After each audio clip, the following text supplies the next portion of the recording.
Jadi baik, terima kasih teman-teman. Terima kasih. Ada dua hal sih sebenarnya saya mau sampaikan. Pertama terkait dengan pola ya. Yang pertama itu pola masih nggak mau berkeluar. Pola itu sangat tersisa sebenarnya gitu kan. Karena tidak bisa bersama anak-anak, karena dia tuh sangat dekat dengan anak-anak. Nah, pertama sama anak bungsunya yang Kenzo yang nggak bisa lepas dari dia. Kemudian yang ketiga itu pola tuh sulit bersama anak-anaknya dalam kurun waktu 2 bulan ini, karena harus ke kantor Baim, sementara kantor itu bukan area netral, bukan rumah lah ya. Kemudian yang keempat, berbagai kesepakatan untuk mencari solusi terkait dengan pengawasan anak itu nggak ketemu untuk terang, baik itu sudah adanya kesepakatan dari sekolah ya, sekolah anak-anak, dan juga dari saran hakim itu juga belum bisa dilakukan. Sebenarnya tadi juga dibahas soal itu juga tadi. Dan kemudian sebenarnya yang harus dibuatkan bahwa kedua belah pihak itu sebenarnya punya kewajiban sama terkait dengan anak. Dan kewajiban mungkin ya Bang ya? Ya. Oke, nah ini kan satu. Tadi, Nah, kemudian kedua, ini terkait dengan persidangan, itu yang mau ditanya kan. Nah, kalau terkait dengan persidangan tadi ada pengantar bukti, ada juga saksi dan ahli. Nah, terkait dengan pengantar bukti, sebagaimana yang kemarin-kemarin saya bilang, gitu ya, ini tetap tentang bukti elektronik. Jadi begini teman-teman ya, terkait dengan bukti elektronik mungkin saya harus jelaskan gitu. Dia ada bukti sah, ada bukti yang tidak sah, yang didapat secara ilegal. Jadi begitu ya. Nah, terkait dengan bukti yang tidak sah itu, dalam persidangan, bukti-bukti, kalau misalnya itu adalah bukti dokumen, dia harus ada pembanding. Mana yang asli? Nah, maka dimunculin tuh aslinya. Ini asli, ini dokumen, kopi. Jadi kopi dari asli. Gitu kan? Itu kalau misalnya dokumen. Tapi kalau bukti elektronik, dia harus dari mana dia itu diambil. Itu harus clear. Ya. Nah, dari situ akan ketahuan sebenarnya yang diberikan itu yang sudah dirubah atau tidak, atau yang sudah rusak atau tidak. Teman-teman lebih tahu. Kalau sekarang nih kan ada editing, gitu kan? Nah, itu artinya tuh bukti itu sudah tidak otentik. orisinil ya? Tidak orisinil. Nah, jadi itu harus diambil dari bukti pertama kali itu muncul. Itu harus diperlihatkan. Nah, dengan begitu nanti akan kelihatan tuh antara database data dengan metadata. Itu akan terlihat nanti. Kalau misalnya itu tidak terlihat, artinya itu tidak otentik. Pengadilan semestinya itu tidak otentik. Karena apa? Karena dia bukan bukti yang bisa dipertimbangkan sebagai bukti yang otentik. Karena bisa saja sudah mungkin dan patut diduga bisa berubah. Gitu. Karena teman-teman lebih tahu. Ya. Itu satu hal terkait dengan bukti. Dan kemudian ya ada juga kalau misalnya bukti itu diambil dari handphone yang lain, itu namanya illegal access, yang ada ancaman hukumannya di situ di dalam undang-undang ITE. Nah, itu kan sebenarnya konsepsi dasar dari suatu dokumen elektronik yang sebenarnya ada kaitannya dengan data pribadi. Saya kemarin pernah bilang tuh, kalau misal teman-teman ngambil wajah saya, gitu kan, tanpa konsen saya, itu ada pelanggaran. Ya, terus clear tuh berdasarkan undang-undang nomor 27 tahun 2022. Jadi itu tidak sah. Nah, itu yang harus dipahami dulu ya terkait dengan pengantar bukti ini dan bukti-bukti. Nah, kemudian selanjutnya ini terkait dengan saksi-saksi gitu kan.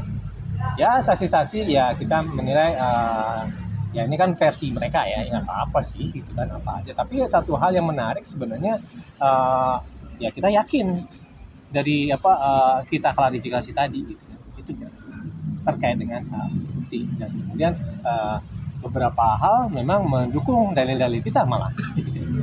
Bang, Oke? apa dalilnya apa bang? Dalil-dalilnya Kan suami istri Hah? bang, apakah itu bisa termasuk Ilegal akses. Illegal akses. Pada waktu itu kan masih suami istri.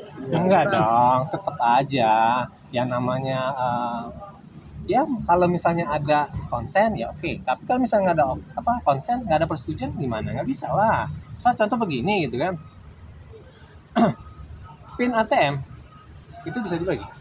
Enggak, nggak bisa. kan gitu Tapi kan, kalau itu juga persetujuan bisa. perintah kan gitu kan, Tapi itu kan persetujuan keuangan bang. itu sah. Tidak hanya keuangan, semuanya dia itu yang berkaitan dengan data pribadi, apalagi itu adalah data yang khusus ya, itu tadi khusus tuh, data pribadi khusus gitu kan, itu memang harus dengan konsen gitu kan. Misalnya dibilang bahwa ini kan sudah persetujuan, ya pertanyaannya persetujuannya itu sejauh mana kan gitu kan. Contoh begini, saya nih ya megang emasnya ini, konsennya cuma megang doang, tapi yang lain enggak, itu harus ada batas-batasan, ada embarkasinya di situ. Tapi kalau misalnya nggak ada, berarti sudah ada pelanggaran, gitu kan? Itu kira-kira dari kami. Kalau tadi saksi itu Ini itu dua orang yang sama atau berbeda? Itu makanya kan. Itu makanya dua orang yang berbeda, nggak bisa disamakan. Itu makanya PIN pun juga kepada siapapun itu tidak boleh diberikan. Tapi kan itu pin bang, ini kan masalahnya masalah mereka berumah tangga. Kata hukum kan kagak. Karena hukum itu ada kaidah, ada melarang, membolehkan, dan mengecualikan. Hukum mengatakan melarang. Oke bang, mengenai saksi tadi kan salah satunya disebutkan bahwa ada, bang, kita dulu psikolog yang katanya ada dihadirkan dan netral ya. Nah dari pihak Baim sendiri merasa bahwa dia merasa lega lah karena ada dari ahli yang bisa menjabarkan kondisi anak-anaknya yang bahwa Mengalami traumatik. tahu sebenarnya kondisi anak-anaknya psikologis seperti apa. Nah ini gimana bang? Ini berarti membantah statement abang yang awal bahwa tadi anak-anak dekat sama ibunya, anak-anak nggak mau pisah, seperti apa sih bang? Ya kita ada buktinya juga nanti ya. Tapi memang gitu kan, ini terkait dengan metodologi ya. Nah makanya metodologi itu yang dipertanyakan gitu kan. Nah dari metodologi itu kan nanti berproses ya. Dari proses itu memunculkan output atau hasil dari penelitian itu sendiri gitu kan. Kalau kami menilai bahwa ya itu menguntungkan kami malah.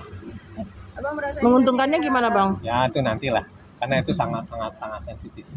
ini kan saksi dari pihak Baim semua ya bang ya. Nah ini merasa ada suatu ini nggak sih bang ya, permainan atau yang sudah diatur gitu, karena tekanan, karena ini kan dari pihak Baim semua nih, orang-orang kantornya, circle-nya dia. Ini memang jatah dia gitu kan, dalam artian secara prosedural gitu ya. Ini kan suatu persidangan yang jawab-menjawab. Nah jawab-menjawab itu sekarang ada jatahnya dari pihak gugat gitu kan, atau pemohon, itu diberikan ruang sebebas-bebasnya gitu kan.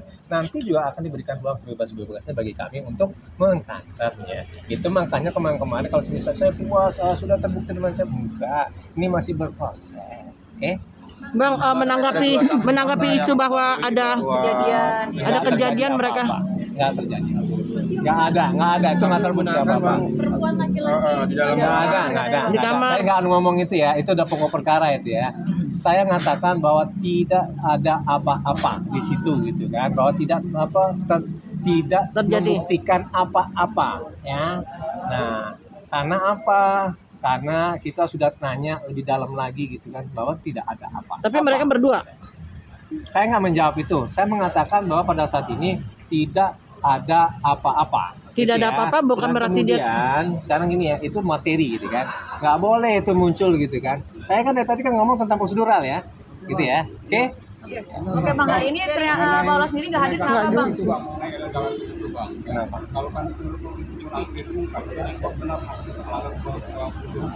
Iya itu fakta. Itu kan permasalahan hukum. Nah itu kan delik formil. Ya udah kan, delik formil itu. Delik formil itu adalah Ketika larangan itu dilanggar, larangan ya, bukan perbuatannya sudah terjadi belum itu. Ketika larangan itu terjadi, gitu kan, itu sudah terjadi perbuatan. Oke? Bang, bantahan dari Paula sendiri terhadap terkait Tadi katanya malah ke sekolah anak-anak, kenapa Bang kangen atau seperti apa? Oh sangat kangen, dia sangat tersisa karena dia tidak dapat bertemu. bertemu dengan anak-anaknya. Nah, itu makanya concernnya dia. Oleh sebab itu makanya dia sangat menjaga agar anak-anaknya itu tidak mengetahui. Yang begini tadi gitu kan, wah ini ada bukti berdua dan macam-macam itu kan nggak kita pernah sikap apa-apa. Jadi minta tolong kepada teman-teman kami dengan 10 jari dan 11 di kepala, di bahasa orang bilang gitu ya. Untuk ya yang begitu-begitu jangan diungkap. Ya, karena ini untuk kepentingan dari anak-anak. Paula sangat concern sekali dengan itu dan dia itu sangat tersisa untuk karena tidak bisa bertemu dengan Bang, anak. kenapa Paula nggak ngomong aja bang? Bang, Paula ngomong aja bang. Kemarin saya udah bilang ya, udah itu doang. Datang nggak bang Paula untuk sidang besok bang? Datang lah bang Paula. Biar bisa dijelasin gitu, artinya tidak dari sisi satu. Alasannya apa hari ini nggak ada? Udah itu aja dulu ya, karena saya pikir itu udah pengulangan. Oke, kita besoknya itu ada masih pemeriksaan saksi. Dari pihak 18. Penggugat. Masih penggugat. Masih. Udah ada Bang, udah disiapin belum Bang saksinya Bang? Oke. Dari pihak Paula udah nyiapin saksi belum? Udah dong. Belum lah. Jauh banget itu. Oke, udah ya. Satu lagi nih, Bang. Udah. Terakhir Paula kapan ketemu bang? Terakhir kapan ketemu? Udah ya. Nanti lah ya.